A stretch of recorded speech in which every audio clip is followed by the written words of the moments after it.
The Water Magician episode 1. And before we start, y'all know it's an isekai. You know, someone passed away, they get reincarnated as like a magician, venom machines in some cases, spiders, slimes, etc.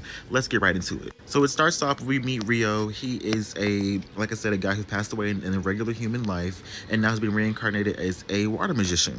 This guy over here is kind of like an angel. He tells Rio, like, basically he's going to be reincarnated into a magical world where his home will be having 2 months of food, a barrier around his little surrounding space or whatever.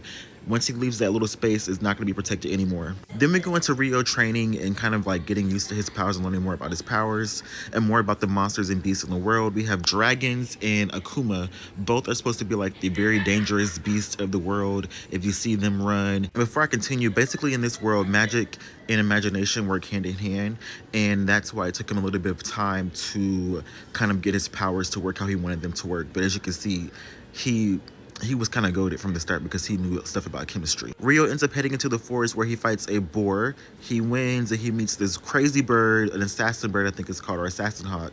He damages the eye and it flies away. Then we also see this headless horseman that is going to come back up later on in this episode. Then we get this montage of him training and fighting different beasts throughout the forest or whatever. I would definitely say the animation style, I really like it. It reminds me of Fearing. So after that montage, Rio fights the Doulahan. The Doulahan kicks his ass. Rio is not understanding why the creature book doesn't mention the Doulahan, but I'm sure that's going to come into play later on during the series. So boom, like I said, the hawk returns. This time it has evolved. So now we know that in this world, the beast can also evolve, kind of like the time it got reincarnated as a slime. How those monsters were evolving, they can also evolve in this world, and they gain special powers as well. When they were fighting, they were pretty much evenly matched. Either of them could have took the W, but if obviously the MC took the W in this case and took that crazy thunder chicken down. Then boom, we meet our first dragon named Lewin. He comes in.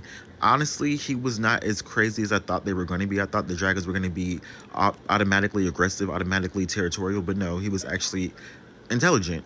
Rio has a very rare item, a Fairy King's sword. I think it's going to come back into play later on in the story, but we shall see. He says that Rio has a hidden trait, which is eternal youth. Fake Michael then says that Rio is one of 2 people with a hidden trait that he's seen his entire time working on this different planet. I'm pretty sure it's going to be a thing where Rio and this girl like connected in some type of way, but we shall see. Low-key, I'm kind of fucking with this anime. I'm going to continue to do this one. I might do it 2 episodes at a time review. I don't know. We'll see. What do y'all think?